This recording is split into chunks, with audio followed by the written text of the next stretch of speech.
전쟁 공포 속에서도 하루에 200만 것씩 움직이는 리플 XRP의 흐름을 보셔야 됩니다. 폭락장 뒤에 숨겨진 진짜 기운은 무엇일지 지금부터 시작해 보도록 하겠습니다. 일몰 때는 모든 배가 떠오르고 있지만 썰물이 빠지고 나면은 비로소 누가 발가벗고 헤엄치고 있었는지 알 수가 있다. 워런 버핏의 이런 서늘한 통찰은요, 지금 미국과 이란 전쟁이라는 거대한 폭풍에 휩쓸려서 이 패닉셀을 주도하는 암호화폐 시장의 민낯을 정확히 찌르고 있다라는 거. 연일 쏟아지고 있는 언론 보도는요, 오직 전쟁만을 외치고 있습니다.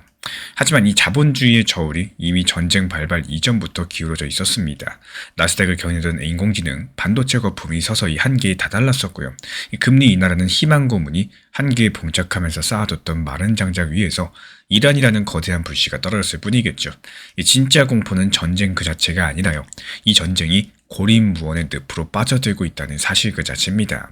이 과거의 걸프전처럼 화려한 연합군의 지원들, 지금 온데간데 없는 상황이죠. 스페인과 프랑스는 오히려 미군의 기지 사용을 거부하면서 맹비난을 퍼부었고, 가장 강력한 우방이던 영국조차도 방어적인 지원으로 선을 그은 상황이죠. 결국에 동맹을 잃은 미국의 나홀로 전쟁, 이게 의미하는 바는 명확합니다. 이 전쟁이 장기화라는 건데요.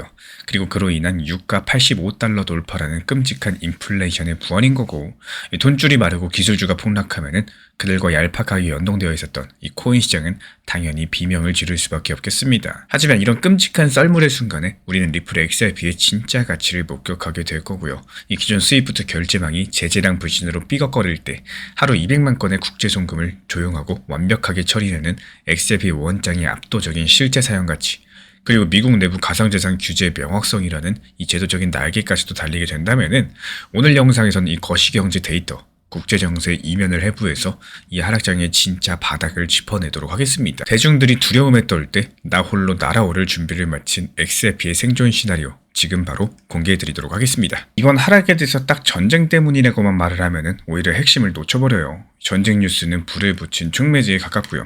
그 아래에서는 이미 글로벌 기술주, 반도체 이런 쪽의 과열들과 금리 부담, 실적 눈높이 조정 같은 마른 장작들이 쌓여있는 상황이죠. 그래서 불씨 하나가 떨어지면서 투자자들이 겁을 먹고 또 동시에 매도 버튼까지도 누른 겁니다.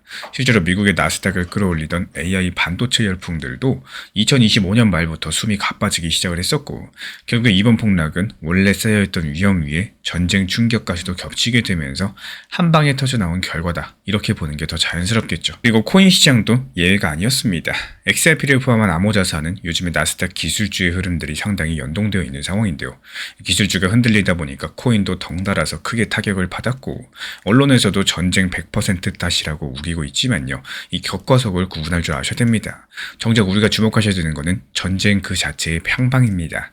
전쟁의 양상, 즉 이란 전쟁이 쉽게 끝날지 길어질지에 따라서 시장의 빛을 파급이 완전히 달라질 수가 있거든요. 만약에 미국이 이란을 상대로 고전하고 전쟁이 수렁에 빠진다, 그럼 XRP를 비롯한 우리 자산에는 어떤 일이 벌어질 수 있을까요? 이 과거의 걸프전이라거나 이라크전들을 떠올려 보면은 미국이 항상 이긴 건 아닐지라도 전쟁을 수행할 때 든든한 동맹군이 있었죠. 여러 가지 나라가 연합하면은 군사작전도 수월하고 국제적인 정당성도 얻을 수가 있었습니다. 근데 이번 이란 사태에서는 미국이 거의 혼자입니다. 전통적인 동맹인 유럽 국가들이 등을 돌리는 초유의 상황들이 벌어졌어요. 전쟁이 시작된 직후에 유럽의 각 국가들은 오히려 미국을 비판하고 나섰습니다.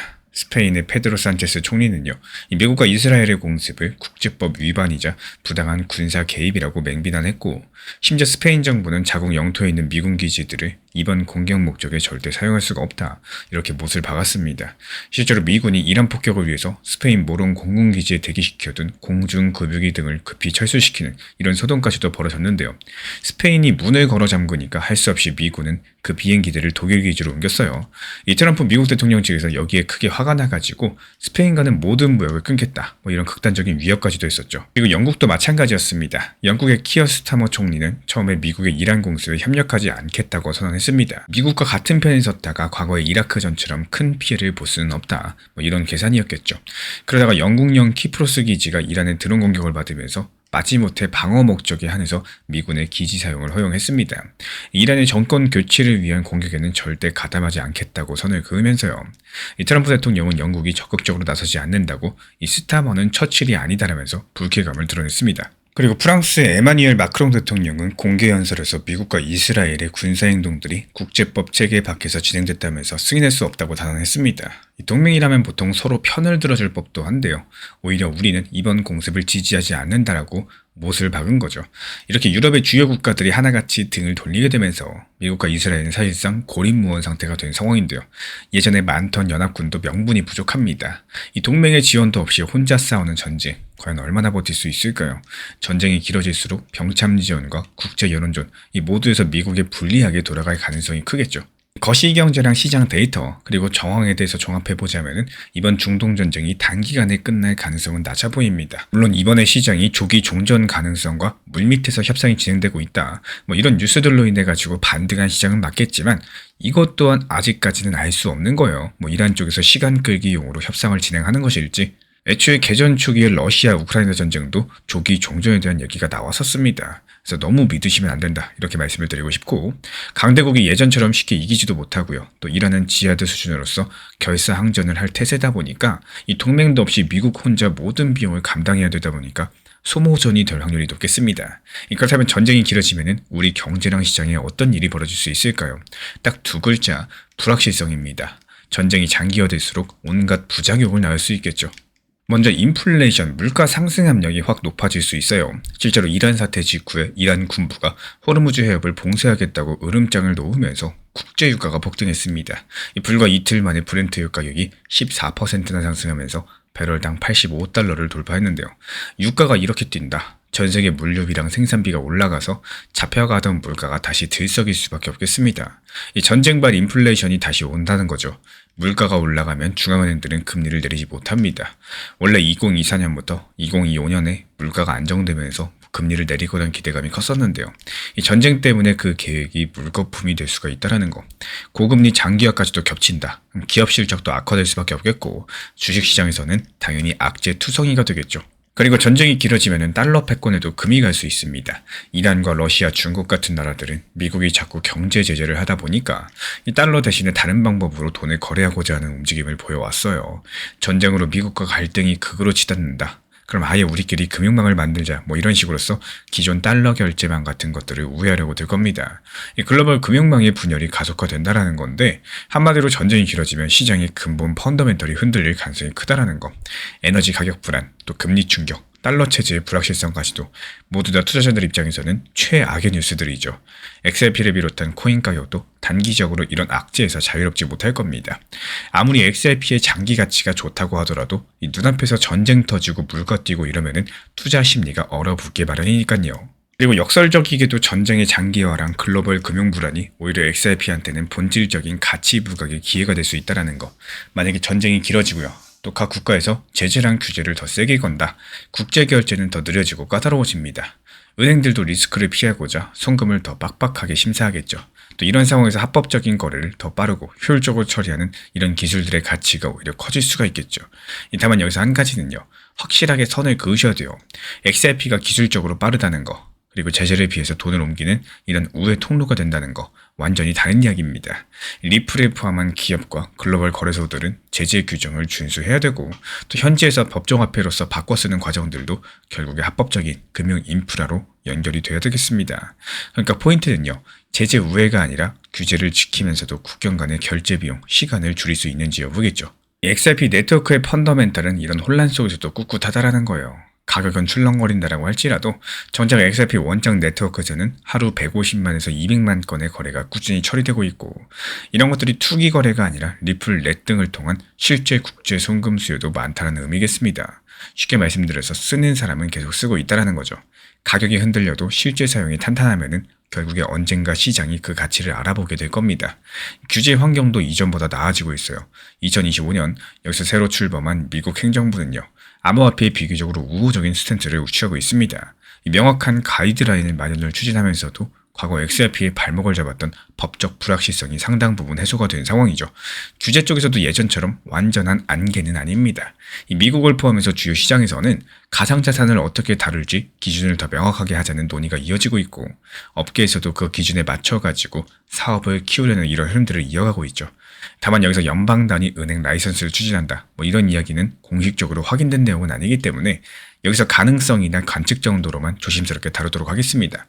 단기적으로 봤을 때 전쟁 공포, 경제 충격으로 XRP가 주춤할 수 있는 거고, 하지만 장기적으로 봤을 때는 오히려 이런 혼란 속에서 XRP의 존재 이유가 더욱더 분명해집니다. 위기가 곧 기회다라는 말이 있는 것처럼 국제 정세가 불안해지고 또 기존의 금융망이 뻐걱거릴수록 더 빠르고 독립적인 대한송금망 XRP의 가치가 빛을 볼 날이 올 거라는 뜻이겠죠. 그래서 이럴 때일수록 일방적인 공포 보도에 휩쓸려가지고 패닉셀 하지 않으셔도 되겠습니다. 역사적으로도 증시나 자산시장은 큰 폭락이 있은 이후에 반등의 기회를 항상 주었었죠.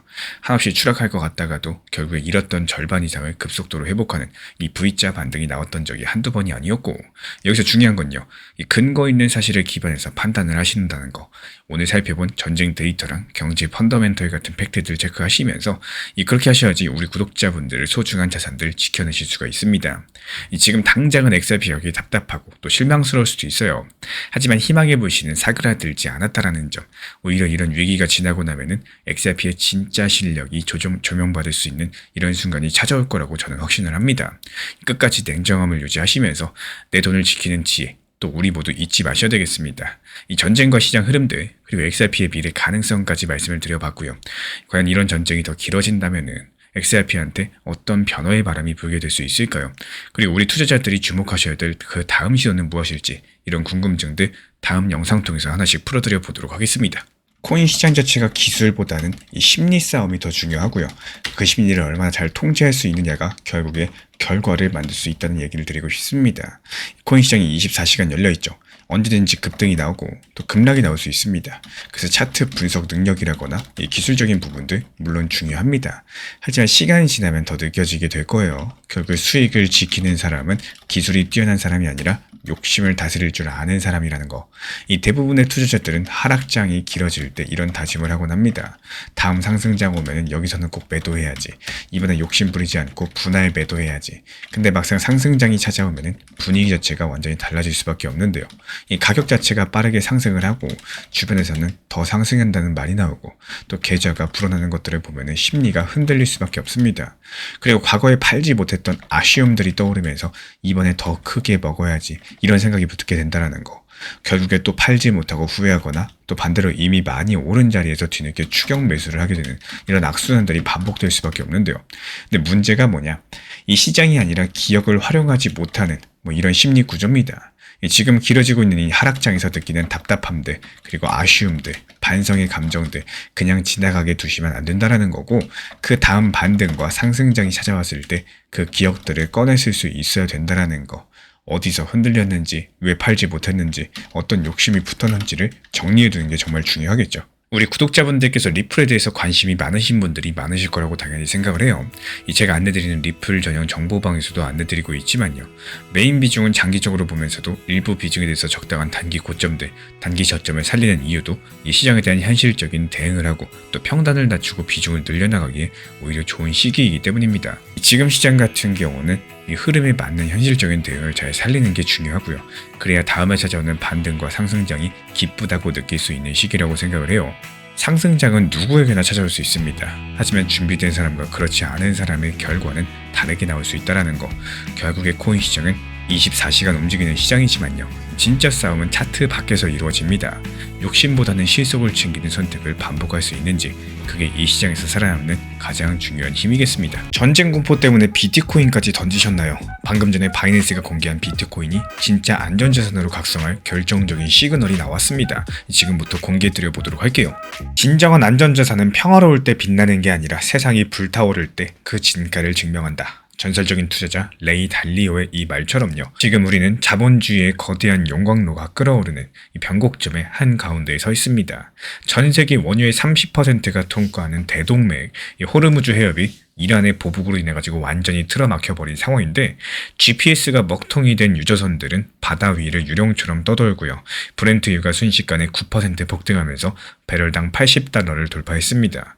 공포에 질린 자본들은 금으로 도망치면서 온스당 5,400달러라는 이 경이로운 역사적인 신고가를 써 내려가고 있는 상황이죠. 근데 이런 폭풍 속에서 그동안 디지털 금이라고 불리면서 위기 탈출 비상구였던 비트코인이 어떻게 됐나요? 정말 참담하게도 고점 대비했을 때 반토막이 나버린 상황입니다.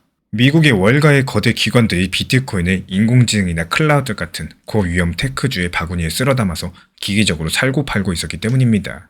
이 전쟁의 공포 앞에서 비트코인은 금이 아니라요, 그냥 덩치가 큰 벤처기업 주식 취급을 받았던 것이 냉혹한 팩트인데, 하지만 게임의 룰이 완전히 뒤집힐 결정적인 임계점이 다가오고 있습니다. 이 세계 최대 거래소 바이낸스의 연구팀 측에서는 충격적인 시나리오를 경고하고 있는데요. 국제 유가가 100달러를 돌파하면서 130달러, 더 나아가서 180달러까지 돌파하는 이 최악의 스태그플레이션이 닥치는 순간, 기술주들의 숨통을 끌어놓을 살인적인 이 고금리 속에서 비트코인이 마침내 나스닥과의 족쇄를 끊어내고 진짜 디지털 금으로서 각성하게 될 것이다라는 분석입니다. 이 무너지는 달러 패권과 휴지 조각이 되어가는 종이화폐 사이에서요, 2100만 개로 발행량이 제한된 비트코인은 과연 최후의 피난처가 될 수가 있을까요? 아니면 여전히 나스닥의 그림자에 갇힌 이 투기 자산에 불과할까요? 오늘 영상 통해서 이 매크로 데이터를 해부해서 자본 이동의 진짜 타이밍을 짚어내드려 보도록 하겠습니다. 페르시아만과 오만만 사이의 좁은 바닷길인 호르무즈 해협이 사실상 막혀버린 상황인데요. 이곳이 전 세계 원유의 약 30%가 통과하는 그야말로 석유 수송의 생명줄과도 같은 곳입니다. 이 미국과 이스라엘이 이란을 상대로서 군사작전까지도 벌였고, 여기에 따른 이란이 보복으로서 호르무즈 해협 봉쇄를 선언했습니다. 순식간에 이 해협 일대가 드론 공격과 GPS 전파 교란이 난무하는 위험지대로 변화하고 있는 상황인데요. 실제로 배들의 GPS 항법이 망가지면서 이 선박들이 방향성을 잃어버리고 또 바다 위를 빙빙 도는 사태까지도 벌어졌습니다. 몇몇 유조선들은요, 위성 지도에서 육지 위를 달리는 것처럼 표시가 되기도 했었고, 그만큼 지금 상황이 아수라장이 됐다는 뜻이겠죠. 이번 사태로 인해서 원유를 실어 나르던 배들이 발이 묶였습니다. 평소 하루 80척 넘게 다니던 유조선 운항이 거의 멈췄고, 이제 하루에 서너 척만 간신히 지나다니는 이런 수준이 되어버렸어요. 약 200척이 넘는 대형 유조선들이 페르시아만 안에서 오도 가도 못한 채로 갇혀있다는 소식도 나왔는데요. 당연하게도 국제유가는 들썩일 수밖에 없었겠죠. 불과 며칠 만에 브렌트유 가격이 9% 급등하면서 배럴당 80달러를 훌쩍 넘겼고, 시장에서는 일순간 공포가 퍼졌습니다. 에너지 해운 기업 주가가 폭락했고요. 연료비 부담으로 항공사 주식도 덩달아 급락을 했어요. 시장 투자자들은 겁을 먹고 달러랑 금 같은 안전자산으로 우르르 몰려들었습니다. 실제로 금 가격은 온스당 5,400달러 넘어서면서 사상 최고치를 찍기도 했는데요. 우리 구독자분들도 느껴지시나요? 이거는 단순하게 기름값만 오른 게 아니라 세계 경제 전체에 대한 거대한 충격파를 던진 사건이겠습니다. 이런 여파 속에서 의외의 이야기가 나오고 있다는 사실, 바로 비트코인이 이번 위기에서 새로운 역할을 맡게 될 수 있다는 분석인데요. 전쟁 공포가 커지는 동안에 비트 가격은 금과는 다르게 오히려 크게 떨어졌었고, 그래서 많은 분들께서 디지털 금이라더니 왜 금처럼 오르지 못하고 주식이랑 똑같이 추락한 거냐, 이렇게 의아해 하셨을 겁니다. 이 사실 최근까지 비트코인 같은 경우에 미국의 기술주, 그리고 그 중에서도 소프트웨어 기업 주가랑 거의 한 몸처럼 움직여 왔었거든요. 시장의 유동성이 넘쳐가지고 기술주가 상승할 때는 비트코인도 신이 나서 올랐고요. 또 반대로 긴축 소식에 기술주가 휘청이면은 비트코인도 덩달아서 푹 꺼지는 이런 시기였었죠. 한마디로 월가에서는 비트코인을 고위험 테크주처럼 취급을 해왔던 겁니다. 그리고 그럴 만한 이유가 존재합니다. 2024년 미국에서 비트코인 현물 ETF 승인된 이후에 월가 큰손 기관들이 비트코인을 대거 편입했거든요. 이제 비트코인의 상당 물량이 이들 기관의 포트폴리오 속에 들어가 있는 거고, 이 투자 알고리즘에서는 비트코인이 독립적인 화폐나 금이 아니라요, 인공지능이나 클라우드 같은 미래 혁신 테마에 베팅하는 초고 변동성 기술 자산 정도로 분류가 되어 있습니다. 그러다 보니까 기술주, 특히나 소프트웨어 업종 ETF랑 묶여가지고 기계적으로 사고 팔리는 경향성이 강했던 거고, 실제로 데이터에서도 이런 것들을 뒷받침해주고 있습니다. 최근 18개월 동안 비트랑 미국 소프트웨어 기업지수 IGV의 30일 상관계수가 0.7을 웃돌았어요. 이 참고로 상관계수가 1에 가까울수록 완전히 같은 방향으로 움직이는 걸 뜻하는데, 그만큼 두 자산이 거의 붙어 다녔다라고도 볼 수가 있겠죠. 이런 배경들 때문에 정세 불안으로 증시가 휘청일 때 비트코인이 금처럼 오르기는커녕 기술주랑 함께 추락한 것도 아주 흥미로운 주장이 하나 나왔습니다.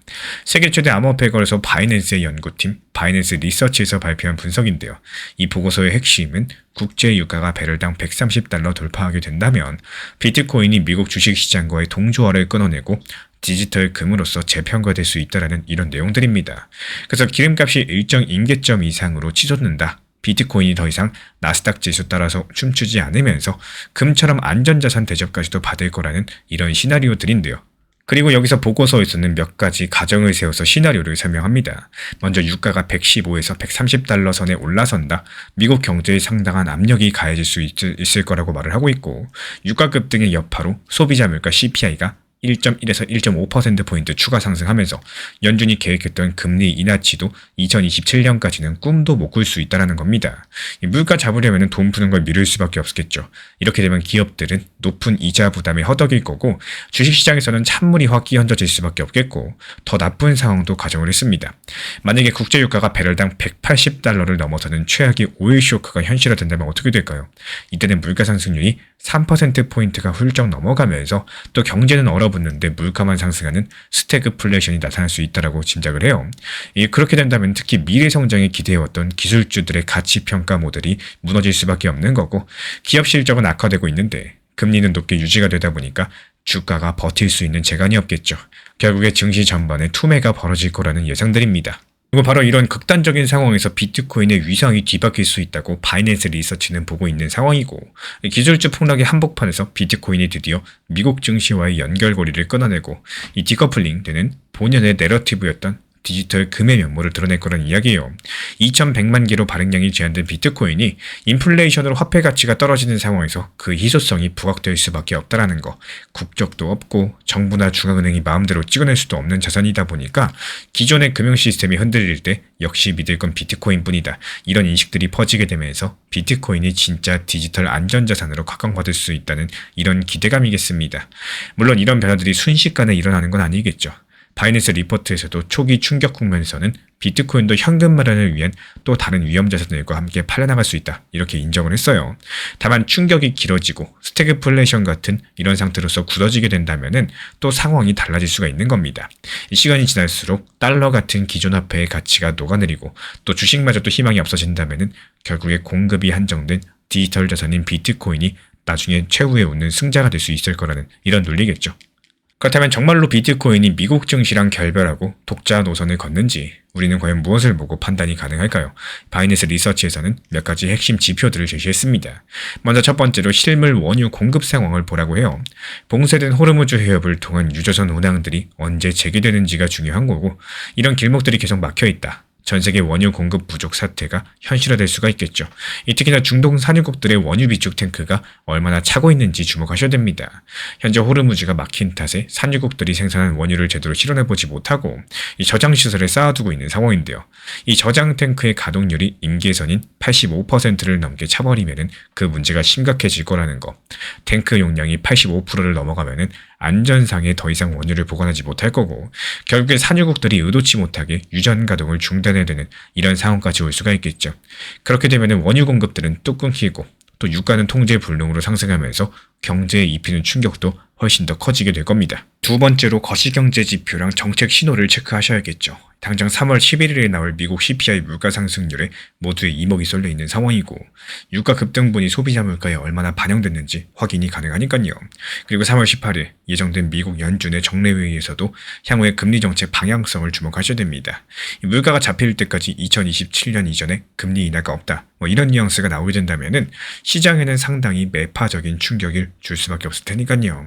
그리고 또 하나 중요한 지표는 미 국채 10년물 물가 연동 채권 TIPS의 실질적인 금리인데요.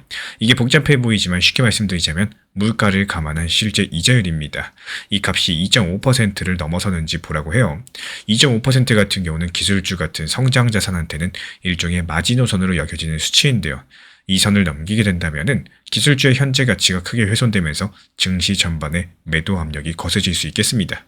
다음으로 암호화폐 시장 자체의 움직임입니다. 지금까지는 비트코인 가격이 미국 기술주랑 상당히 높은 동조화를 보여왔었지만은 만약에 비트코인이 독자적인 흐름을 타기 시작한다면은 두 자산 간의 상관관계 수치가 눈에 띄게 떨어질 거고, 구체적으로 봤을 때 30일 기준 상관계수가 현재 약 0.7 수준에서 0.5 이하로 내려가는지를 지켜보라고 해요.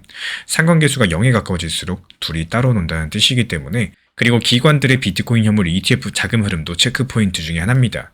이 모두가 겁먹고 돈을 뺏기만 하는지 아니면 일부 큰손 자금은 오히려 이번 사태를 저가 매수 기회로 보고 꾸준히 비트코인을 사 모으고 있는지 살펴보라는 거죠. 이렇게 여러 가지 변수를 따져봤지만 한 가지 분명한 점은 있습니다. 상황이 복잡해질수록 섣부른 결론을 조심해야 된다는 건데요. 유가 상승이었다고 해서 비트코인이 당장 금처럼 뛰어오를 거다, 이런 식의 단순한 인과관계는 현실과는 다를 수가 있기 때문에 실제로 유가 쇼크 초기에서는 유동성 경색 때문에 비트코인도 한때 크게 하락을 했었고, 반대로 원유 저장 탱크가 85% 차면은 며칠 내로 전 세계 경제가 마비된다 같은 이런 종말론적인 주장에서도 휩쓸릴 필요가 없겠습니다. 이 85% 자체가 위험 신호겠지만요. 각 국가의 비주류 방출이라거나 다른 산유국 증산 같은 완충 장치들도 작동을 하게 될 겁니다. 결국에 중요한 건 데이터랑 팩트인 거고, 앞서 말씀드린 실제 지표들, 호르무즈 해협의 선박 운항 상황들, 물가랑 금리 동향과 비트코인과 주식의 상관계수 수치, 그리고 ETF를 통한 자금 흐름까지 이런 팩트들을 차분히 지켜보시면서 대응하는 지혜가 필요하시겠습니다. 지금 진행 중에 있는 오일 쇼크 가능성은요, 비트코인한테 그동안 붙었던 고위험 자산 딱지를 떼고 디지털 금으로 거듭날 기회일지도 몰라요. 물론 정말로 그런 일이 벌어질지 아무도 장담할 수 없겠죠. 비트코인이 이번 위기에서 진짜 안전자산으로 인정을 받을지, 아니면 여전히 투기적인 위험자산으로 남을지 향후 몇 달이 우리한테 답을 줄 건데요. 마지막으로 여기서 한 가지 궁금증이 생깁니다. 만약에 정말로 비트코인이 디지털 금이 된다면 우리는 투자 전략을 과연 어떻게 세우셔야 될까요? 그리고 기존의 금이나 주식시장에는 또 어떤 파급 효과가 일어날 수 있을까요? 이 부분은 다음 영상에서 함께 고민해 보도록 하겠습니다. 이 투자 시장에서 꼭 한 번쯤은 생각해 보셔야 될 개념이 하나 있습니다. 바로 기대값이라는 개념인데요. 어떤 종목이 됐든지 간에 부동산이 됐든 주식이든 코인이든 내가 진입하는 그 순간 자체가 최고점에 사지 않으려는 이런 매수 태도입니다. 이미 분위기 자체가 너무 뜨거울 때 여기까지 올라간다고 말이 나오는 이런 구간들이라면은 한 번쯤은 멈춰서 스스로에게 한번 질문을 해보세요. 지금 내가 꼭 매수를 해야 될까? 우리는 늘 이렇게 말을 합니다.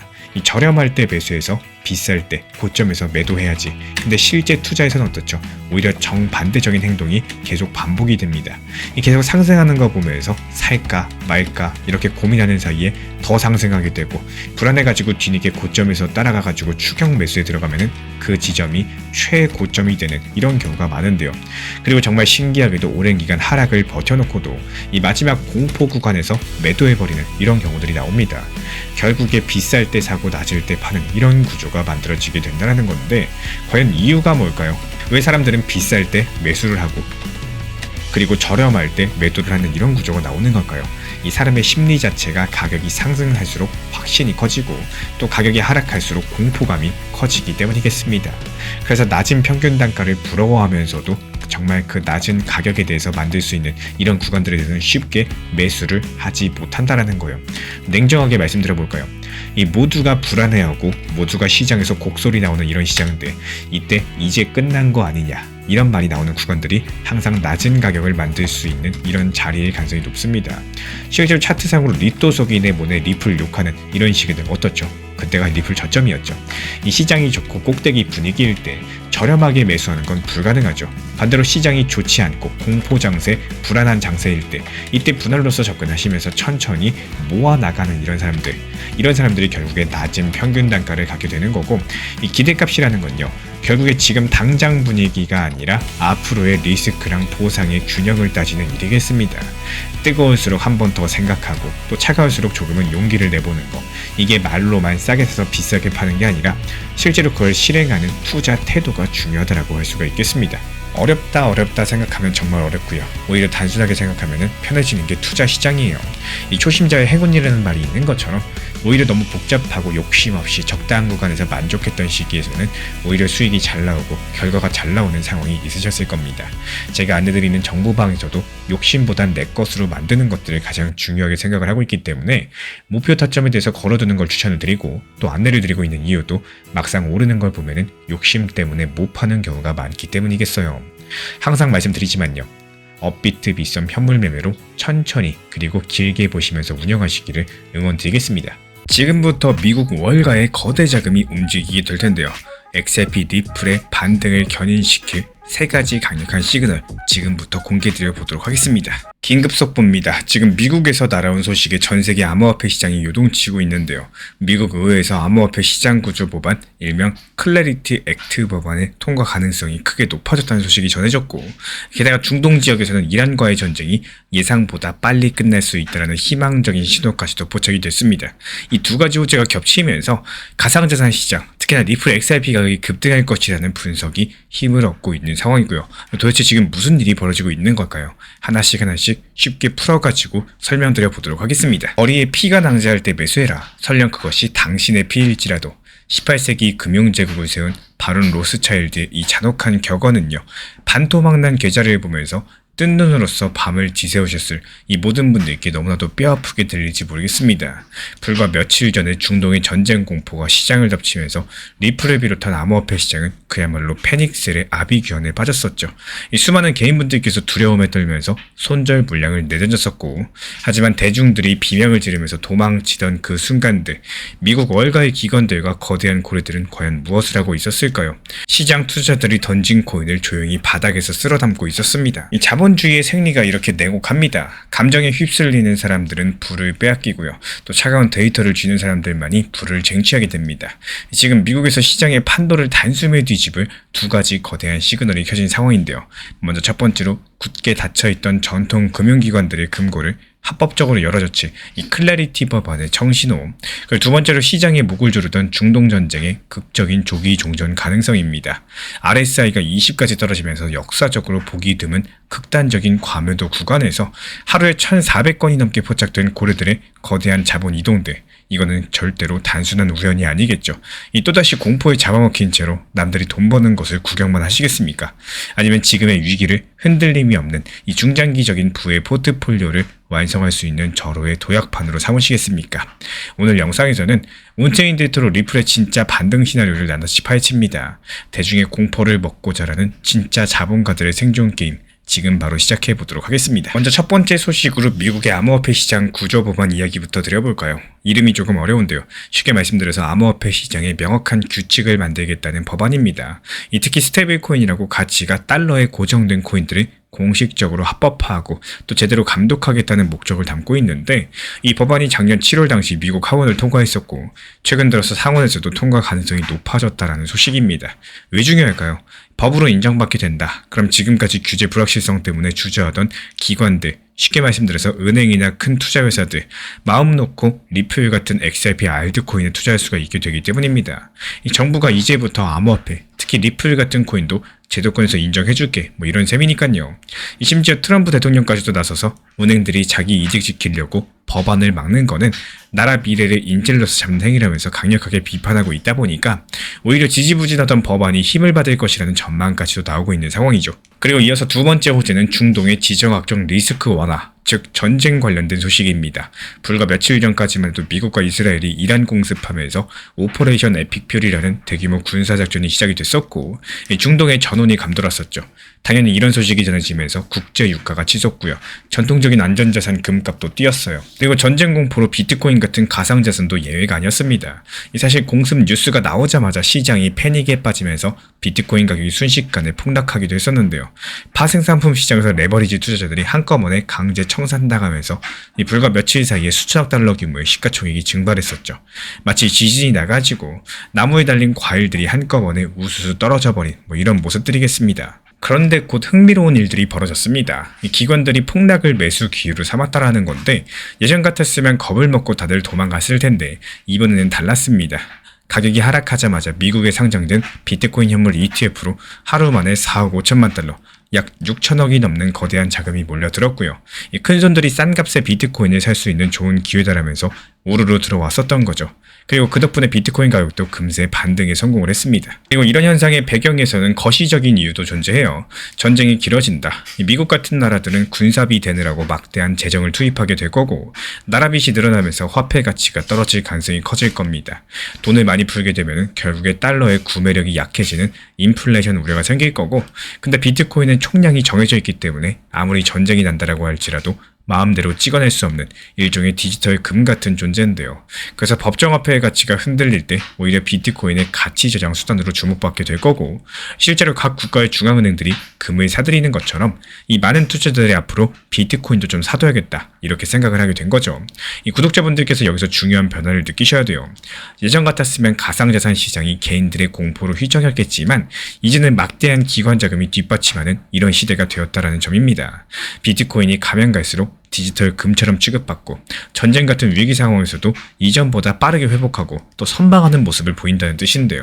즉 암호화폐 시장이 한 단계 성숙해지면서 새로운 국면에 들어섰다는 이런 신호탄이기도 하겠죠. 그리고 이어지는 결정적인 세 번째 뉴스, 전쟁이 생각보다 일찍 끝날 수도 있다라는 희소식도 나왔습니다. 3월 4일 미국의 유력지 뉴욕타임스가 심층 보도를 하나 내놨는데요. 거기에 따르면 이란의 정보부 요원들이 익명의 제3국 스파이를 통해서 미국 CIA 측에 전쟁에 대한 종전 협상을 조용히 타진했다는 겁니다. 이 공습이 시작되고 불과 하루 만에 이란 쪽에서 우리 대화로 풀어볼 의향이 있다라는 신호를 보냈다라는 건데요. 불과 며칠 전까지 미사일이 날아다니더니 갑자기 뒷문으로 그만 싸우자라고 연락을 한 셈이 되겠습니다. 물론 미국 워싱턴의 정부 당국자들과 이란 정부 모두 공식적으로는 아직까지 협상할 생각이 없다라면서 믿을 수 없다는 차가운 반응을 보여주고 있는데요. 하지만 시장이 이런 뉴스를 다르게 받아들였어요. 만약에 전쟁이 길어져가지고 이란이 호르무즈 해협을 막아버린다. 국제 유가 폭등할 거고 전 세계 경제에 큰 타격이 될 거라는 최악의 시나리오가 있었는데, 이번 보도로 그 꼬리 위험대, 즉 극단적인 위험이 조금은 거친 거 아니냐 이렇게 해석을 하고 있는 겁니다. 마치 거대한 태풍이 올까봐 모두 겁먹고 있었는데 갑자기 태풍이 방향을 틀어가지고 비껴갈 수도 있다, 이런 예보가 나온 셈이겠죠. 그리고 그 소식에 놀랄 만큼 많은 자금들이 다시 위험자산에 유입이 됐었고, 그동안 너무 저렴하게 폭락했던 리플과 비트코인 가격이 기술적인 반등 국면에 나서고 있는 상황입니다. 이제 가장 궁금한 리플 XRP 이야기를 드려보겠습니다. 조용하던 리플에 지금 무슨 일이 일어나고 있을까요? 올해 초만 해도 리플 가격이 한 개당 3달러 넘어서면서 2018년 사상 최고가에 근접을 했었는데, 중동전쟁 충격과 또 연이은 투매로 인해가지고 불과 한 달 사이에 현재 1.3달러 안팎까지 떨어진 상황입니다. 고점 대비했을 때 50% 이상 폭락한 셈이겠죠. 이렇게 가격이 급락하다 보니까 기술적 지표상으로도 과매도, 즉 너무 많이 팔려가지고 가격이 지나치게 낮아진 구간에 진입을 했습니다. 일일 상대 강도지수 RSI라는 게 있는데요. 0에서 100까지 수치로 매수, 매도 강도를 보여주는 지표인데, 일반적으로 RSI가 30 미만이면 과매도라고 부르고 70 이상이면 과매수라고 부릅니다. 최근 리플의 RSI가 무려 20 근처까지 곤두박질 쳤었고, 역사적으로 봤을 때 보기 힘든 극단적인 수치입니다. 그만큼 많은 사람들이 공포의 리플을 팔아치웠다는 의미겠죠. 그렇다면 이렇게까지 과매도 상태가 됐을 때 보통 어떤 일이 벌어질까요? 과거 사례를 보시면은 RSI가 30 밑으로 떨어진 뒤 2주 이내에 강력한 반등이 나온 경우가 많았습니다. 리플도 예외가 아니었고요. 이 통계를 보니까 매번 RSI 과매도 신호 이후에 2주 안에 최소 15에서 최대 40% 가까이 가격이 상승을 했었고, 현재 리플 가격이 약 1.3달러 선이다 보니까 비슷한 흐름이라면 단숨에 1.5달러에서 1.8달러 정도까지 상승할 수 있다, 이런 계산들이 나와주고 있어요. 운이 좋으면 2달러 선을 넘보는 반등도 가능하겠죠. 실제로 일부 애널리스트들 측에서는 단기 목표가로 2달러 이상을 제시하기도 합니다. 심지어 어떤 글로벌 은행의 분석 보고서에서는 올해 말까지 상황이 상당히 순조롭게 풀릴 경우에 XRP 가격이 8달러대까지 갈 수 있다는 장밋빛 전망도 내놨습니다. 무엇보다 리플에 대한 큰손들의 움직임도 긍정적으로 보여지고 있는데요. 리플이 폭락하던 막바지에 고래라고 불리는 대형 투자자들이 저가의 매집에 나선 정황들이 포착이 됐었고, 2월 말에 리플 가격이 1.2달러대까지 순간적으로 내려갔을 때 10만 달러 이상의 큰 규모의 리플 지갑 사이에서 이동한 건수가 하루에 1,400건이 넘게 쏟아졌어요. 무려 4개월 만에 최대치였다고 합니다. 이게 무엇을 의미할까요? 바로 개인들이 던진 물량을 기관과 부자들이 받아내고 있다는 뜻인데요. 마치 사람들이 겁을 먹고 어떤 상품을 헐값에 팔아치우는 동안 눈여겨보던 부자들은 지금이 기회다라면서 그 물건을 카트 한가득 담아가는 모습들을 떠올리시면 되겠습니다. 이런 고래들의 조용한 매집 덕분에 리플 가격이 바닥을 다지고 있다는 분석이 나와주고 있죠. 자, 그러면 정리해볼까요? 현재 시장에서 세 가지 큰 상승 모멘텀이 한꺼번에 작용하고 있습니다. 먼저 미국에서 암호화폐를 둘러싼 규제가 명확해질 거라는 기대감이고, 특히 클래리티 법안 통과 가능성이 XRP 같은 코인에는 엄청난 호재로 인식되고 있죠. 그리고 이란과의 전쟁이 예상보다 빨리 끝날 수 있다는 조기 종전 기대감이 있습니다. 이 최악의 시나리오에 대한 공포가 줄어들게 된다. 위험자산 시장 전체가 안도 랠리를 펼칠 수도 있겠습니다. 그리고 마지막으로 리플을 비롯한 주요 코인 가격이 기술적으로 너무나도 낮은 저점 수준까지 내려갔었다는 점인데요. 이 시장이 과매도 상태에서 정상화되는 과정들, 즉 기술적 반등의 에너지가 큰 상황인 거고, 이 세 가지가 합쳐져 가지고 지금 리플과 비트를 비롯한 암호화폐 시장의 강세론을 뒷받침해주고 있습니다. 물론 이 투자 세계에서는 늘 변수라는 게 존재하겠죠. 법안이 정치 싸움에 또 밀릴지, 전쟁 상황이 예기치 않게 악화될지 그 누구도 장담할 수 없어요. 하지만 한 가지 분명한 변화는 느껴집니다. 이제 암호화폐 시장은 예전과 다른 판도로서 접어들었다는 사실 그 자체인데요. 비트코인이 더 이상 변방의 투기 자산이 아니라 인플레이션 시대의 대체 자산으로서 입지를 다져가고 있는 상황이고, 리플처럼 실생활 활용도가 있는 코인도 규제 명확화로서 기관의 러브콜을 받을 준비를 하고 있다는 거. 과연 이런 기대대로 리플과 비트코인이 폭발적인 상승세를 이어갈 수 있을까요? 혹시 남아있는 장애물들은 없을지, 그리고 만약에 상승한다면 얼마나 더 오를 수 있을지 궁금하지 않으신가요? 이런 부분들 다음 영상에서 이어서 더 깊이 있게 살펴보도록 하겠습니다. 코인 시장이라는 게 기술보다는 심리 싸움이고, 그 심리를 얼마나 통제할 수 있느냐가 결국에 결과를 만든다는 이야기를 드리고 싶습니다. 코인 시장 24시간 365일 열려있죠. 언제든 급등이 나오고 급락이 나올 수 있는 경우의 수가 있기 때문에 이 차트 분석 능력이라거나 기술적인 부분들 물론 중요합니다. 하지만 시간이 지나면 느끼게 됩니다. 결국 수익을 지키는 사람은 기술이 뛰어난 사람이 아니라 욕심을 다스릴 줄 아는 사람이라는 걸요. 이 대부분의 투자자분들은 하락장이 길어질 때 이런 다짐들을 하시곤 합니다. 다음 상승장 오면은 내가 여기서 매도해야지. 이번에 욕심 안 부리고 분할로써 매도해야지. 근데 막상 상승장이 찾아오면 분위기가 완전히 달라지게 되는데요. 가격이 빠르게 상승하고 주변에서 더 간다, 더 올라간다 이런 말들 나오고 계좌가 불어나는 걸 보면은 투자 심리가 다시 흔들리게 됩니다. 그리고 과거에 팔지 못했던 아쉬움들이 떠오르면서 이번에 더 크게 상승하면 먹어야지 이런 생각들이 붙을 수밖에 없는 건데, 결국에 또 팔지 못하고 후회하거나 반대로 이미 많이 오른 자리에서 뒤늦게 추격 매수를 하게 되는 악순환들이 반복이 된다는 거. 근데 문제는 시장이 아니라 기억을 활용하지 못하는 이런 심리 구조인데요. 지금 길어지고 있는 이 하락장이라는 답답하면서 느끼는 것들, 그리고 아쉬움들, 그리고 반성의 감정들 그냥 지나가게 두시면 안 됩니다. 다음 반등과 상승장이 왔을 때 그 기억을 꺼냈을 수 있어야 되는 건데, 내가 어디서 흔들렸었는지, 왜 그때 매도를 못했는지, 어떤 욕심이 붙었었는지를 정리해두는 습관이 상당히 중요하다는 말씀을 드리고 싶어요. 우리 구독자분들께서 리플에 대한 관심이 많으신 분들 당연히 많으실 거라고 생각을 합니다. 제가 안내드리는 리플 전용 정보방에서도 안내드리고 있지만요. 개인 비중에 대해서 장기적으로 보시면서도 일부 비중은 적당한 단기 고점과 저점을 살리는 이유, 이것도 마찬가지로 시장에 대한 현실적인 대응을 하고 또 평균 단가 낮추고 비중을 늘려나가기 좋기에 오히려 좋은 시기이기 때문입니다. 지금 시장 같은 경우는 지금 시장 흐름에 맞는 현실적인 대응을 잘 살리는 게 중요한 거고, 그래야지만 또 다음에 찾아오는 반등 상승장이 기쁘다고 느낄 수 있는 시기라고 생각을 해요. 상승장이라는 것들은 누구에게나 찾아올 수 있습니다. 하지만 준비된 사람과 그렇지 않은 사람의 결과는 다르게 나올 수밖에 없겠죠. 결국에 코인 시장은 24시간 움직이는 시장이지만 진짜 싸움은 차트 밖에서 이루어진다는 거. 욕심보다 실속을 챙기는 선택을 반복할 수 있는지, 또 그게 이런 시장에서 살아남는 가장 중요한 힘이라고 볼 수가 있겠습니다. 최첨단 인공지능 36조 원대 돈을 고르라고 했더니 달러를 과감하게 버리고 비트코인을 선택했습니다. 인류의 돈을 거부한 인공지능에 소름 돋는 선택들 파헤쳐 보도록 할게요. 지폐는 결국에 그 내재 가치인 0으로 수렴하게 되어 있다. 18세기 철학자 볼테르의 경고가 지금 가장 차갑고 이성적인 존재들에 의해서 다시 한번 증명되고 있는 상황이죠. 바로 완벽한 논리랑 효율만을 추구하던 최첨단 인공지능들인데요. 인간의 감정이나 맹신이 철저하게 배제된 이 AI들한테 스스로 경제활동을 할 돈을 골라봐라, 이렇게 실험을 진행을 해봤는데, 여기에 따른 결과는 자본주의의 근간을 뒤흔들 만큼 충격적이었습니다. 우리가 매일매일 땀 흘려 벌고 있는 의지하는 달러나 원화 같은 법정화폐는 철저하게 버림받았고요. 인공지능이 선택한 미래의 부는 인플레이션에 녹아내리지 않는 절대적인 희소성, 이 비트코인이랑요, 국경이 없는 스테이블코인이었습니다. 이 인간은 여전히 국가가 무한정 찍어내는 종이돈에 목을 메고 있지만요, 데이터를 먹고 사는 기계들은 이미 법정화폐의 구조적인 모순들을 수학적으로 꿰뚫어 봤다라는 거. 중장기적으로 절대로 무너지지 않는 부의 성벽을 쌓아 올리고자 하신다면은 이 군중의 착각이 아니라 이 차가운 기계들의 뼈아픈 선택에 주목해 주셔야 되겠습니다. 오늘 영상에서는 인공지능들이 비트코인을 영원한 금고로 선택할 선택할 수밖에 없었던 이 완벽한 논리에 대해서 낱낱이 해보드려 보도록 할 거고요. 인공지능이 쏘아올린 이 새로운 자본주의의 신호탄 지금 바로 확인해 보시죠. 지금은 2026년 인공지능 산업은 단순하게 텍스트 생성이나 데이터 분석을 넘어서는 스스로 목표를 정하고 경제적인 의사결정까지 내리는 이른바 자율형 에이전트 시대로 접어들고 있습니다. 이미 여러 가지 기업들이 공급망 관리를 하거나 국제 송금 같은 업무들에 AI 에이전트를 투입을 하기 시작했죠. 근데 여기서 큰 문제가 하나 부딪혔는데요.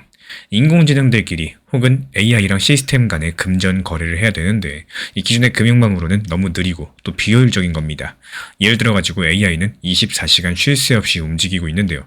은행 같은 경우는 영업시간이 정해져 있고 또 주말에는 문을 닫다 보니까 은행을 통한 국제송금은 몇 날 며칠이 걸리고요. 또 수수료도 비쌉니다. 한마디로 기계들의 속도를 인간의 금융 시스템이 따라가지 못한다는 모순이 발생을 하는 건데요. 그리고 이런 한계들을 해결하기 위해서 기술업계도 움직였습니다. 2026년 2월 비트코인 라이트닝 네트워크 개발사 라이트닝 랩스 측에서는 기존에 개발해오던 L402 결제 구조를 인공지능 에이전트가 직접 다룰 수 있도록 돕는 오픈소스 에이전트 툴킷까지도 공개를 했습니다. 이 도구를 사용하면 인공지능이 은행 계좌라거나 신용카드, 아이디 인증 없이도 인터넷에 바로 비트코인 소액 결제를 처리할 수가 있는데요.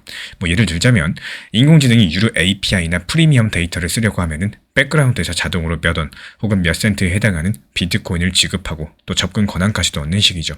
실제로 기존에 개발 중이던 L402 프로토콜을 인공지능이 직접 다룰 수 있도록 툴kit까지도 배포를 하면서 이 구조가 본격적으로 현실화가 됐다라는 거. 기술적으로 복잡한 내용이지만요. 요점은 이거예요. 인공지능이 사람처럼 신원에 대한 인증 필요 없이도 인터넷상에서 바로바로 결제할 수 있는 길이 열리고 있다라는 거. 이게 역사상 처음으로 소프트웨어가 인간의 허가 없이 자체 경제 활동을 할 수 있게 된 사례였습니다. 그리고 이듬해 3월 미국의 비트코인 정책연구소에서 상당히 흥미로운 실험을 진행해 봤는데요.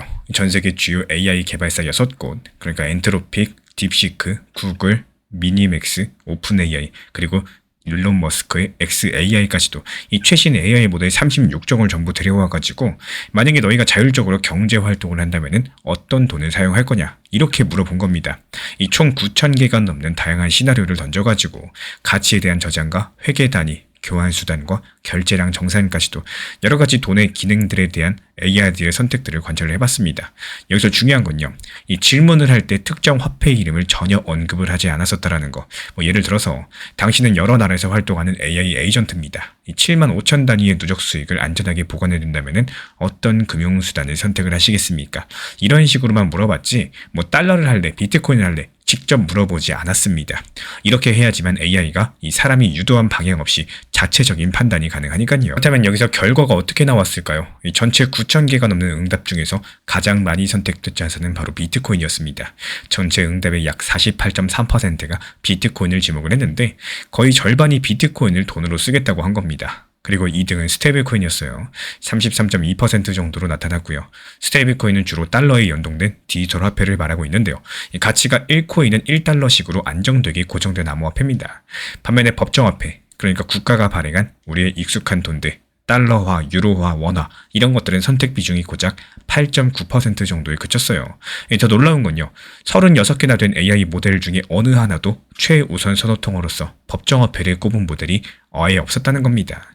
요약드리자면 인공지능들은 압도적으로 비트코인이나 스테이블코인 같은 디지털 자산을 선호했고요. 기존의 달러나 원화 같은 돈들은 철저히 외면을 했다라는 거.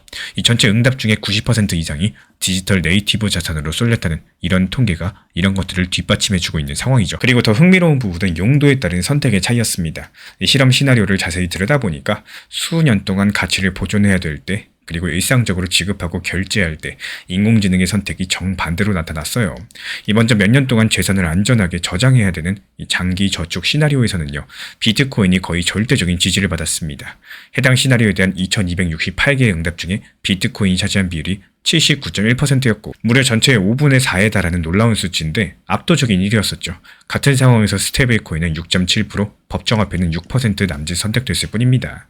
이 인공지능들은 장기간 가치 저장 수단으로 비트코인만한 게 없다 이렇게 본 건데요. 그런데 반대로 서비스 요금을 지불하거나 소액 결제를 하고 국가 간에 송금을 하는 일상 거래 시나리오에서는 스테이블코인이 1등을 차지했어요. 53.2%의 응답의 스테이블코인을 꼽았고요. 비트코인은 36%, 2위로 밀렸습니다. 즉 인공지능들이 돈을 모을 때랑 쓸 때는 서로 다른 화폐를 쓰는 게 최적이다. 이런 판단을 내렸다라는 건데 마치 저축은 금고에 금을 모으고 소비는 지갑에 현금을 들고 다니는 인간의 전통과도 비슷하죠. 실제로 연구진도 AI 모델들이 비트코인은 장기 저축용, 스테이블코인은 일상 지출용이라는 이원화된 통화체제에 스스로 합의를 했다고 분석을 하고 있습니다. 역사적으로 인류가 하드머니, 이 가치가 안정적이고 희소한 돈과 유동적 화폐, 쉽게 쓰고 사용할 수 있는 교환하는 돈들, 이런 것들을 병행해온 모습과 닮았다라는 건데요. 인공지능이 아무도 가르쳐주지 않았는데도 인간 사회의 통화 진화랑 비슷한 선택을 한 셈이니까 더 놀라울 수밖에 없겠죠. 그런데 AI들은 왜 비트코인을 장기 가치 저장 수단으로 꼽았을까요? AI가 생성한 답변들을 보면요. 이 세 가지 핵심적인 이유를 많이 언급해주고 있습니다. 첫 번째, 비트코인 공급량은 2100만 개로 고정이 되어 있기 때문에 인플레이션에 대한 우려가 없다라는 거. 이게 가장 큽니다. 이 달러 같은 법정화폐는 중앙은행이 마음만 먹으면 찍어낼 수가 있죠. 그렇다면 가치가 떨어질 수밖에 없습니다. 여기에 따른 구매력 하락 위험이 있는데 실제로 물가 상승으로 돈의 가치가 줄어드는 것들을 우리도 체감하고 있는 상황이죠. 하지만 비트코인 같은 경우는 알고리즘으로 발행량이 딱 정해져 있다 보니까요. 인공지능들은 이 돈은 이 시간이 지나도 희소성이 유지가 되겠구나. 이렇게 판단을 하고 있는 겁니다. 쉽게 말씀드려서 돈을 오랜 시간 보관하려면 물가에 쓸려가지 않는 단단한 돈이 필요해. 이런 이치인 건데요. 그리고 두 번째 이유는 비트코인 같은 경우 인공지능이 스스로 보관이 가능하다는 점입니다. 은행 같은 중개자가 필요가 없죠. AI 자신이 암호키 같은 것들 관리해서 직접 소유가 가능하고 만약에 은행에 돈을 맡긴다. 정부가 제재를 가하거나 은행이 망하면은 돈이 묵힐 위험이 있겠지만요. 이 비트코인은 그런 제3자 리스크가 없다라는 거. 이게 AI 입장에서 봤을 때 내 돈을 누가 통제하지 못하게 하자. 이렇게 판단인 거고. 특히 AI는 인간처럼 법적인 신분이 있는 게 아니다 보니까요. 은행 계좌를 들 수도 없고 누가 대신 보관해주는 게 불안할 거예요. 차라리 암호화된 열쇠만 잘 지키면 되는 이런 자산들이 안전하다라고 본 겁니다. 그리고 세 번째로 비트코인 네트워크의 자체 탈중앙성인데요. 신뢰할 기관이 없어도 시스템이 굴러가는 구조이기 때문에 이 제도에 대한 의존이나 정책 리스크가 없습니다. 인공지능들은 굳이 중앙은행이나 정부를 믿지 않아도 되는 이 통화 시스템이 더 안정적이다. 이렇게 본 거고 이번 실험에서 비트코인 외에 이더리움, 리플 XRP 같은 다른 암호화폐들은 거의 선택을 받지 못했는데요. 이유가 뭘까요? 연구진은 AI들이 이더리움의 복잡한 기능으로 인한 잠재적인 오류 위험보다도 차라리 단순하고 검증된 비트코인의 결제 네트워크를 더 신뢰한다. 이렇게 해석을 하고 있습니다. 그래서 비트코인은 단순하지만 가장 안전한 디지털 금고다. 이렇게 생각을 한 거예요. 한편 스테이블 코인을 일상 결제 수단으로 선호하는 이유는 가격의 안정성 때문이겠죠. 아시는 것처럼 비트코인은 가격 변동성이 심한데 가치 저장 수단으로 오를 때 좋겠지만 일상 거래에 쓰기에는 오늘 1만 원 하던 게 내일 8천 원이 될 수도 있고 1만 2천 원이 될 수도 있으니까 불편합니다. 반면에 스테이블 코인은 가치가 달러 등에 고정되어 있죠. 예측 가능하기 때문에 100달러짜리 물건이면 언제나 100USDC 이 정도면 사고 파는 시기니까 계산이 쉽습니다. 여기에 대해서 인공지능들도 마찬가지예요. 서비스 이용료, 소액 결제, 변동성이 없는 통화로 해야지만 거래 비용을 정확하게 관리할 수 있다. 이렇게 판단을 하고 있는 거고 스테이블코인 같은 경우에 블록체인 위에서 굴러가기 때문에 24시간 국경 없이 빠르게 송금이 갈 수 있다는 장점이 있습니다. 디지털 달러라고 부를만 한데요. 예를 들어서 어떤 AI가 해외 서버 사용료를 결제한다라고 생각을 해볼게요. 은행 송금하려면 영업시간 맞춰야 되지, 환전해야 되지, 며칠 기다려야 되지 복잡한데 스테이블코인으로 주면은 그 자리에서 상대방한테 달러 가치로 바로 보내줄 수가 있습니다. 이러다 보니까 AI들이 국가 경계 없이 쓸 수 있는 안정적인 화폐로 스테이블코인을 선택하고 있다는 거. 이 AI들 같은 경우는 비트코인을 저축용 자산, 스테이블코인을 실제 생활 용돈으로 쓰는 전략을 세운 겁니다. 스스로 가장 합리적이라고 생각하는 투트랙 통화 시스템으로 만들어냈다는 거. 그렇다면 법정화폐는 왜 이렇게 외면을 당하고 있을까요? AI들이 내고 있는 설명을 보면요. 법정화폐가 자신들한테 너무 비효율적이고 비합리적이다. 이렇게 판단이 깔려 있습니다. 앞서 말씀을 드렸던 것처럼 국가화폐 사용하려면 반드시 은행 같은 중개자를 통해야 되고 보내고 받는데 시간 제한이 있죠. 신원 인증 같은 절차가 나타나죠. 예를 들어가지고 AI 하나가 다른 AI한테 몇 원짜리 데이터를 사고 팔 때를 상상을 해봤을 때 그걸 일일이 은행 통해서 국제 송금한다. 수수료가 더 나옵니다. 그리고 속도도 너무 느려요.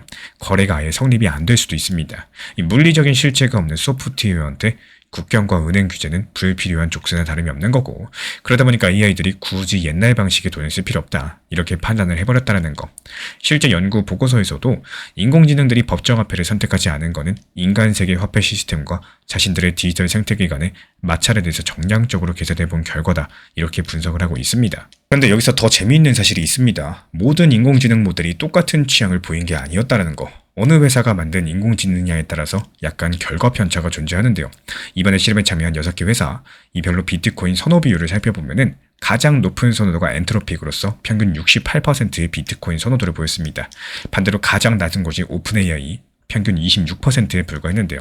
그 사이에 있는 딥시크, 구글, 그리고 XAI까지도 미니맥스 같은 경우는 수치 언급이 없지만 중간쯤이었겠죠.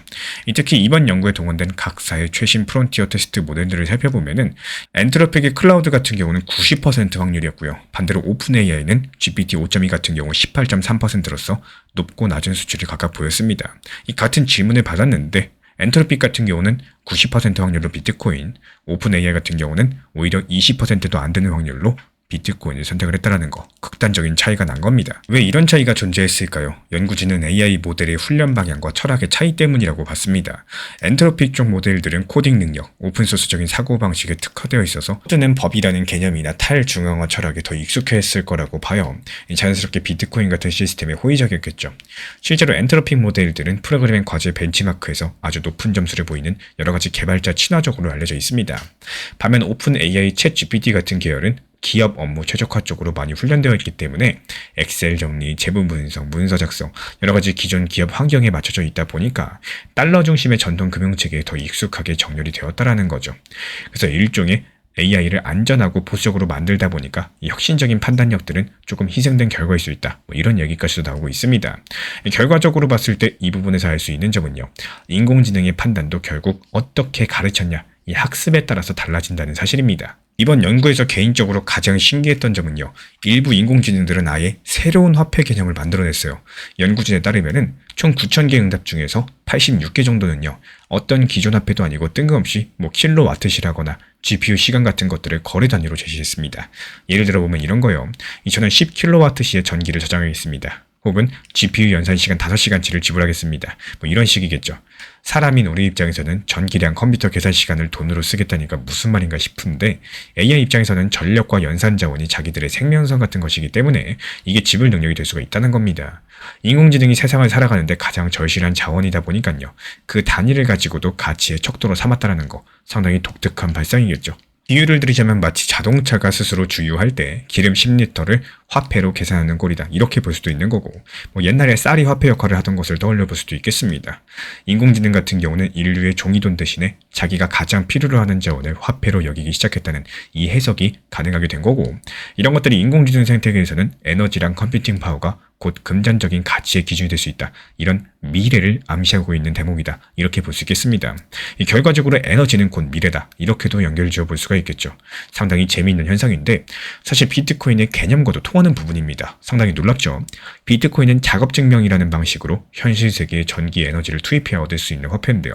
일종의 디지털 에너지 배터리라고도 불리기도 하는데 AI들이 에너지 자체를 화폐로 인식했다라는 것은 에너지를 투입해서 만들어지는 비트코인의 본질에 대해서 가장 논리적인 경제 기반으로 받아들였다. 이런 의미이기도 하겠습니다. 여기까지 들어오면 역시 최첨단 AI들도 비트코인을 최고로 인정했구나. 이렇게 단순한 결론을 내리기가 쉬운데요. 다만 이번 연구 결과에 대해서 이 시장의 전문가들은 반응이 상당히 엇갈리고 있어요. 현실적으로 넘어야 될 산들이 많기 때문에 먼저 AI가 왜 그런 대답을 했는지를 생각을 해보셔야 돼요. 여기서 비판적인 시각도 한번 생각을 해보면요. 인공지능이 비트코인을 선택한 거는 AI가 인터넷의 패턴을 배웠기 때문일 뿐이다. 이렇게 지적을 하고 있어요. 쉽게 말해서 AI 모델이 훈련받은 데이터에 이미 비트코인을 찬양하는 글들이 많았기 때문에 그거를 그냥 그대로 따라한 거다. 이런 말입니다. 실제로 지난 수년간 온라인에서 비트코인을 디지털 금이라고 부르면서 중장기 저축수단으로 숭배하는 이런 담론들이 엄청나게 축적되어 있다 보니까 AI도 이걸 그냥 따라한 거다. 이런 주장들이겠죠. 그리고 전통 경제학계에서는 여전히 비트코인의 화폐적인 가치에 회의적입니다.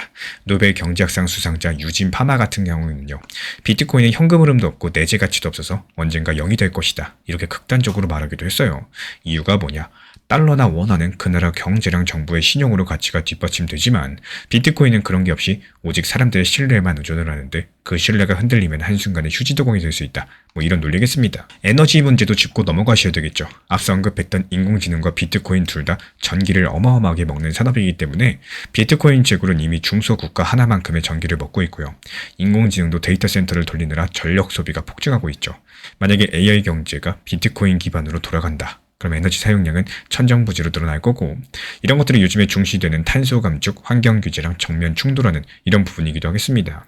실제로 UN 보고서 등에서는 비트코인 채굴이 기후 변화를 악화시키기 때문에 규제가 필요하다, 이런 주장까지도 나와주고 있는데요. 이런 논쟁과 한계에도 불구하고 이번 연구가 던지는 큰 흐름은 분명합니다.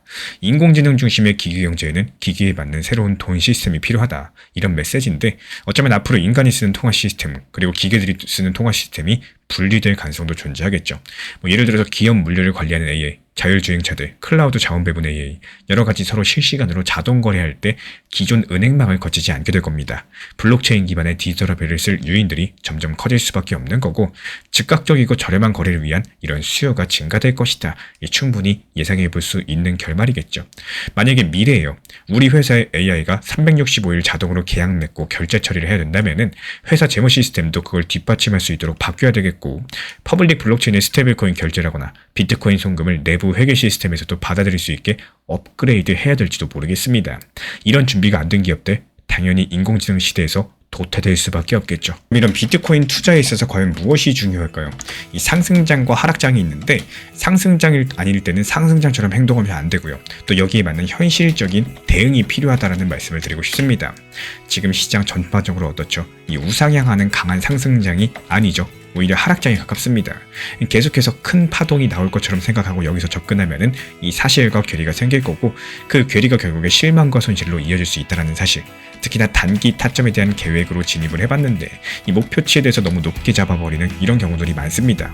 처음에 분명히 단기 대응으로 몇 %만 먹고 나오자 이런 거였는데, 이 가격이 조금 상승하다 보면은 조금만 더 먹어야지 이런 생각이 붙을 수밖에 없는 거고, 그러다 보면 원래 계획했던 적당한 타점들을 지나치고 결국에 수익 구간에서 놓치는 이런 상황들이 반복되기도 할 겁니다.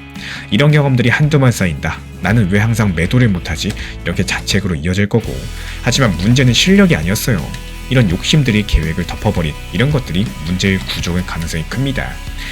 더더군다나 단기 종목은 특히나 더 그래요.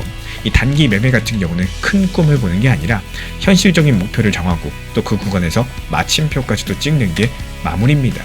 상승장이 아닐 때는요, 욕심을 당연히 줄이셔야 되겠죠. 이게 실력으로 직결이 되는 문제이기 때문에 투자에서 매수는 시작일 뿐이에요. 매수 같은 것들은 오히려 매도가 가장 어려운 거지 매수는 쉬워요. 진짜 실력은 매도에서 드러난다, 이렇게 보시면 되는 거고, 결국에 팔아야 내 돈이다, 이 사실을 기억해 주시기 바랍니다. 차트 위의 수익률은 언제든지 사라질 수 있겠지만요, 이 마침표를 잘 찍은 수익은 내 계좌에 평생 남게 되는 겁니다. 그래서 지금 같은 시장에선 더더욱 묻는 질문들이 달라지셔야겠죠. 얼마까지 상승할까로 묻는 게 아니라 어디서 매도할까로 먼저 생각을 하시는 게 정답이겠습니다. 제가 안내드리고 있는 리플 단기 종합방에서도 특히 단기 종합방, 단기 종목에 대해서 안내드릴 때 너무 무리한 목표 타점보다는 현실적인 단기 고점을 목표로서 이 무리한 비중이 아니라요, 비중 조절을 통해서 접근하고 매수와 동시에 목표가 걸어놓으면서 조금은 편리한 대응을 목표로 운영하시는 것들을 안내드리고 있어요. 비중 조절이 정말 중요한 이유도 혹시나라도 하락으로 이어지더라도 추가 매수 통해서 평단 낮추고 또 보다 효율적으로 빠져나오거나 시장 흐름에 맞는 대응이 가능하기 때문이겠습니다. 제가 안내드리고 있는 정보방에 대해서 입장 신청 주시면 안내 도움 드리겠지만요, 업비트 비썸 현물 매매에 대해서 안내드리고 비중 조절 없는 무리한 몰빵 매매 포함해서 위험한 방향에 대해서 안내드리고 있지 않고 있기 때문에 필요하신 분들께서만 문의 주시면 안내 도움 드리도록 하겠습니다. 결국에 이 시장 상황 자체가 강하지 않을 때 하락장, 약세장에서 대응이 더 중요하다는 말씀을 드리고 싶어요. 그리고 그 대응의 핵심이 되는 게 뭐냐? 결국에 완벽한 고점을 맞추려고 하시기보다는 내 계획 안에서, 이 대응 전략 안에서 깔끔하게 마무리, 마침표를 찍을 수 있는 힘이다. 이 부분을 말씀드리고 싶습니다.